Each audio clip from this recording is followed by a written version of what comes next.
For those the fans that saw the game last week, they knew you got hurt.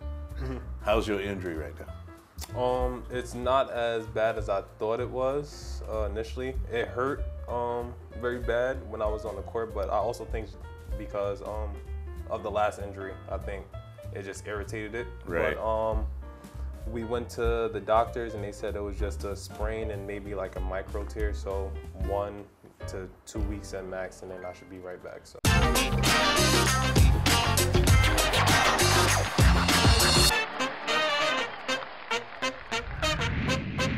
欢迎收看《肯尼NOW星球》。在每个礼拜四的晚上8点钟呢，我们带给各位新的篮球的资讯。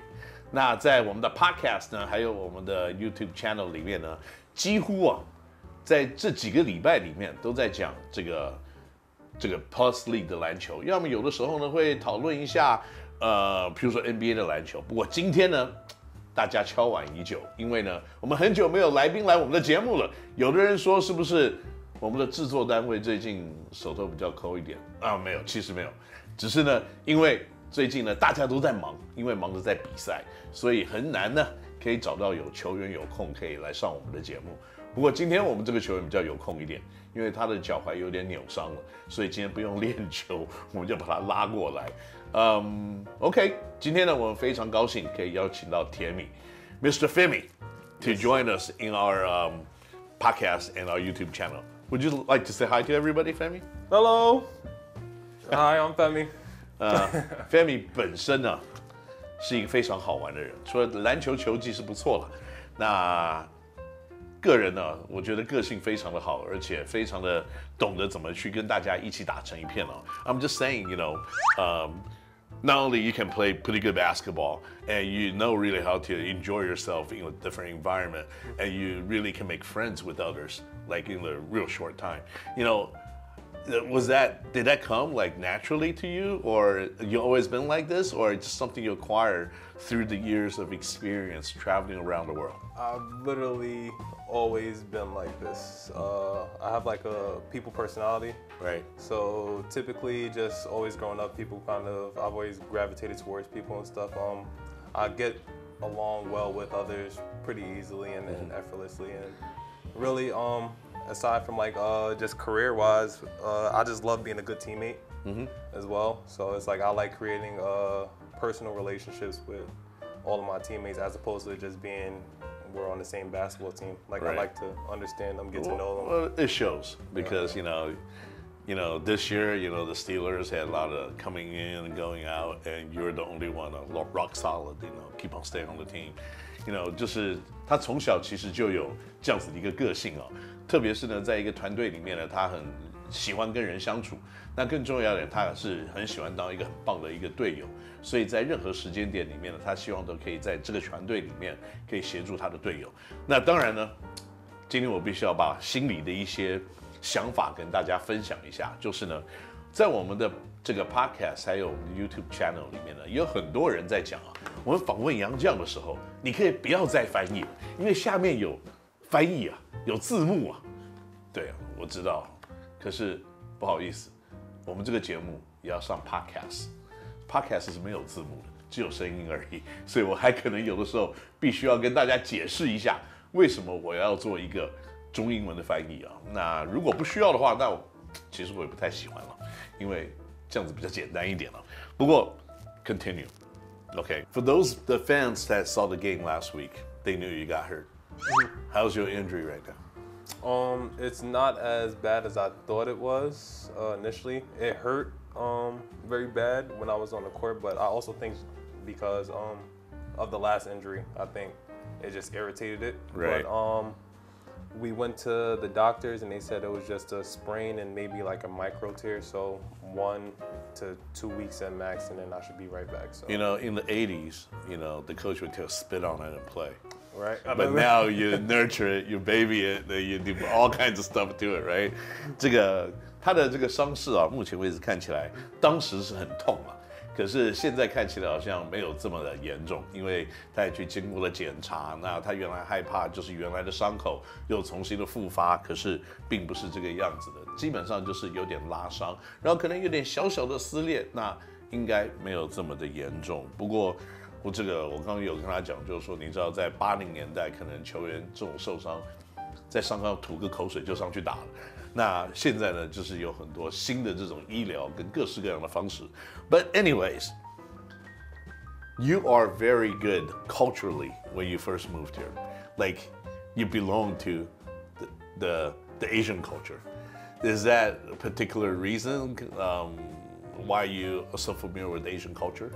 I mean, at this point, I think it's just in my bloodline because it was, as you said, it was like very easy to just kind of adapt. I didn't know what I was getting into when I first decided to come into Asia, so it was kind of like a curveball, just because I was used to obviously the American culture and the European culture since I've been there for some years. Mm-hmm. So when I came here, it was like literally I was walking into a new world. But as soon as I got here, I felt so comfortable. Right. So I think it's just a natural thing. It's just in my bloodline, and then I just got along with people so well, and I just seeing how everybody was just so friendly and just. I knew I was gonna have a great time here after that. So your grandmom is Chinese. Yes. Is Asian. My grandma, you can kind of see some of the characteristics when you look at her. Like my mom and my grandma both have like chinky eyes. Right. But I haven't met my actual great grandmother she's full blown Chinese. So. Right. So did you guys have any like traditional Chinese food? Like your grandma ever cook, or she never passed on that part of the culture? My grandma never really passed on that part of the culture. My grandma is more, I guess you could say she's more intact with her Jamaican roots. She still lives in Jamaica now. Okay. So yeah, my grandma still lives in Jamaica now. So that's more so the culture that I've kind of learned from her. Right. So I met her, the first time I met her, I was about 10 years old. So she came over to visit, and I remember I was like so nervous. I don't know why. I knew she was downstairs. And I remember like I got out the bed and I was just like looking downstairs, like I've never seen her before. And she was down there, and she was just like the sweetest soul ever. And it was, Yes. Well, 刚刚我跟这个甜米聊了一下，就是有关于这个为什么他可以在亚洲觉得很快就可以投入，因为跟他的这个过去的这个祖宗有关系，因为他的曾祖母是华人。那所以呢，他的曾祖母是华人，然后移民到了牙买加 Jamaica。那所以呢，他的确是有这样子的一些血统上面的这个了解。那但是他从来没有见过他的曾祖母，他的母亲呢，跟他的祖母也没有把这个也许华人的这些文化或者是饮食的这些东西传下来。所以呢，他当时不知道来到亚洲会碰到什么样子的一些不同的挑战，但是他来了以后，觉得就说他真的好像太好了，因为在这个环境里面，大家都非常的友善，所以他都懂得呢，很快的他应该就可以融入，然后可以好好的 enjoy 像这样子的一个环境啊。那the language part has never passed on to you either, right? But are you better now? I mean, you've been here for maybe a few months. I know it's a very short time, but did you learn anything that's significant? You think that you can show off a little bit? I learned the bad words first. Oh, so. That's everybody learned the bad words first. Yeah. So I learned the bad words first and some of the basics. Personally, I don't think I'm as good as everybody else thinks, but everybody literally says like I'm actually pretty good. So I guess I learned pretty quickly. Right. But that's actually something I want to take up. That's a challenge I have for myself this summer when I go back home. I actually want to study and kind of learn some of the basics, and then hopefully just leading on, just continue to grow in it year after year. Yes. So that's a challenge that I have for myself. OK， 就是语言的方面啊，甜米可能还没有学习到太多很多的中文，但是呢，他说，当然这些不好的这些字眼都是异性最先会学会的，表示他的队友都还蛮称职的。不过他现在慢慢的也可以感觉到，就是说要学习中文这件事情对他来说会是一个放在他的接下来要做的事情的名单里面比较前面一点的。他也希望未来可以继续回到台湾，然后打球的时候他可以讲更好的中文，有更多的学习啊。Do you have any special kind of training that on a basketball court to develop into the player that you are today? Yes, I was lucky enough when I was younger. The area that I'm from, there's actually a very popular trainer there by the name of Jerry Powell. So he's trained literally everybody, like, and it's kind of crazy to think of because it's such a small gym. So it's like literally like an elementary school gym, and it's in a community center. Right. So, and everybody from Kobe Bryant has passed through the gym. And I came across him when I was about, I think I was like 13 or 14 years old, and then he kind of just took me under his wing, and then I played for his team there, and I would work out for him, and it paid huge dividends just because I was just able to just work on my skill set from somebody who's been around the game, is very knowledgeable. Right. Yeah.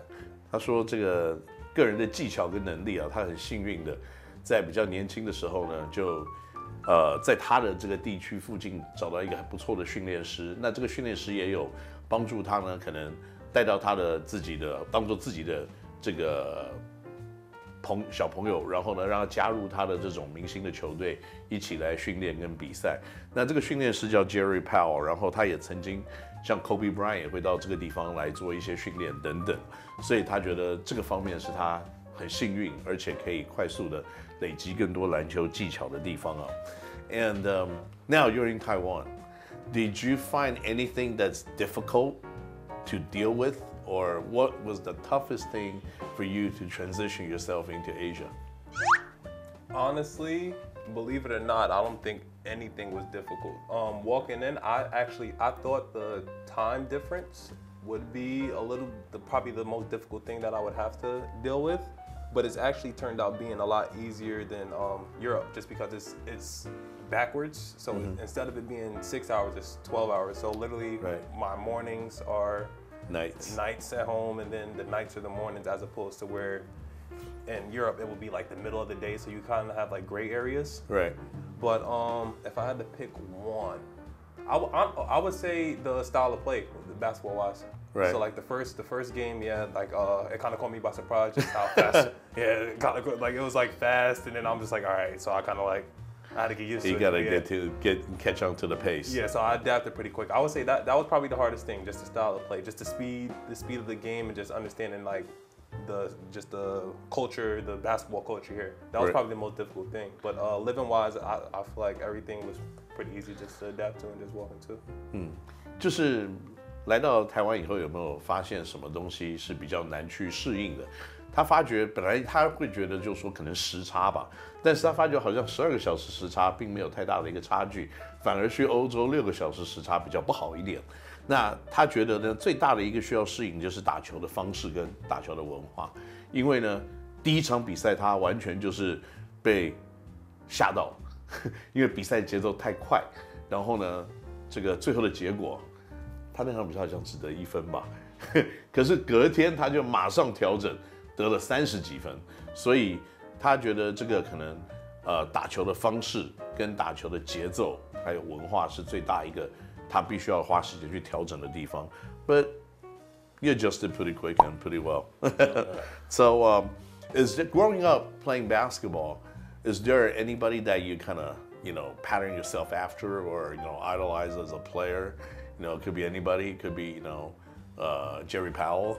Could be Kobe Bryant. Could be anybody. Is there anybody? I think Jerry is a much better trainer than he was a basketball player, unless you let him tell it. Then he probably. But my favorite player by far is LeBron James. I wouldn't say I really modeled my game after him because we're just not that similar in terms of how. But growing up, I watched a lot of Carmelo Anthony. Right.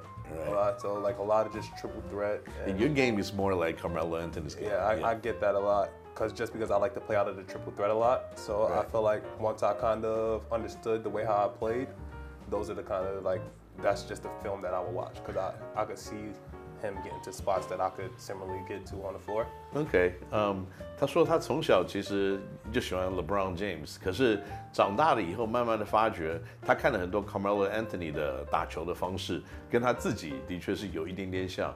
他也可以在不同的一些地方，然后取得球的攻击的位置，也跟 Carmelo 比较类似，而且他也比较喜欢在这种3重攻击的这个威胁之下呢，做出很类似同样的一些动作，所以他现在呢可能会讲说他最喜欢的球员可能是 Carmelo Anthony 了。